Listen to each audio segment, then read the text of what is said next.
మా అబ్బాయి Devansh గుర్తొస్తాడు.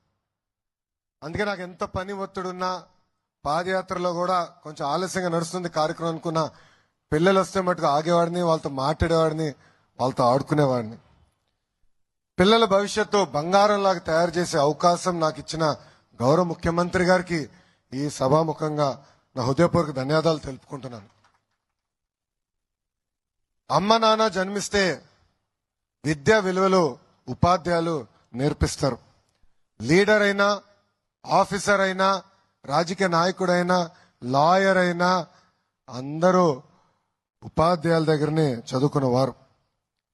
Education as a tool for social change అని మహాత్మా గాంధీ గారు చెప్పారు. అది బలంగా నమ్మే వ్యక్తి గౌరవ ముఖ్యమంత్రి చంద్రబాబు నాయుడు గారు.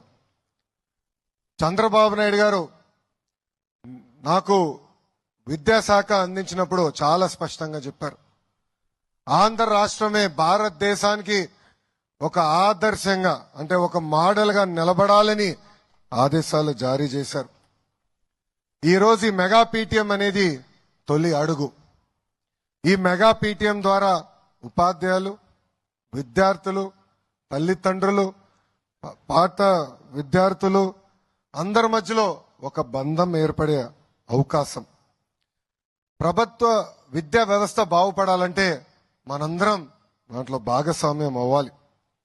ఇదే లక్ష్యంతో రాష్ట్ర వ్యాప్తంగా మొదటిసారి ఏ రాష్ట్రంలో జరిగిన విధంగా ఒకే రోజు నాడు మెగా పీటీఎం మీటింగ్ మనం ఏర్పాటు చేసుకుంటున్నాం.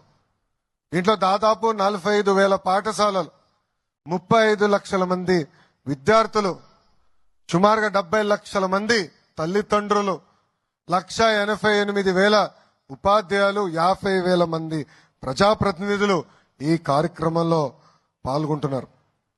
ఈ సమావేశంలో పిల్లలు ఎలా చదువుతున్నారు, పిల్లలు ఎక్కడ వెనుకబడి ఉన్నారు, వాళ్ళని ఎలా ప్రోత్సహించాలి, వాళ్ళని ఎలా ముందలు తీసుకెళ్ళడానికి ఈరోజు ఉపాధ్యాయులు తల్లిదండ్రులతో మాడతాం స్వయంగా నేను చూసా. మీరు ఇక్కడ కానీ ఒక్కసారి చూస్తే స్కూల్కి కూడా ఒక రిపోర్ట్ కార్డు తయారు చేశాం.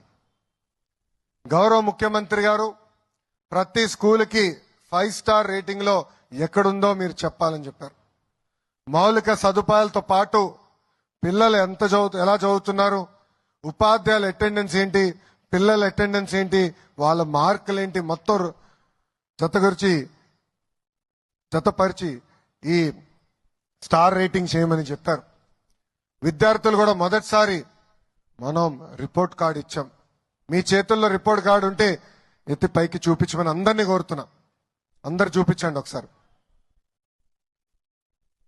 దాంట్లో మీకు 2 ఉన్నాయి. ఒకటి రిపోర్ట్ కార్డ్, ఇంకొకటి హెల్త్ కార్డ్. ఆ హెల్త్ కార్డులో మన పిల్లల ఆరోగ్యం ఎలా ఉంది, ఏమైనా ఇబ్బందులు ఉన్నాయా, ఏమైనా సరిదిద్దుకోవాలని కూడా ఈరోజు హెల్త్ క్యాంప్ ఏర్పాటు చేసి ప్రతి పాఠశాలలో ఇది నిర్వహిస్తున్నాం.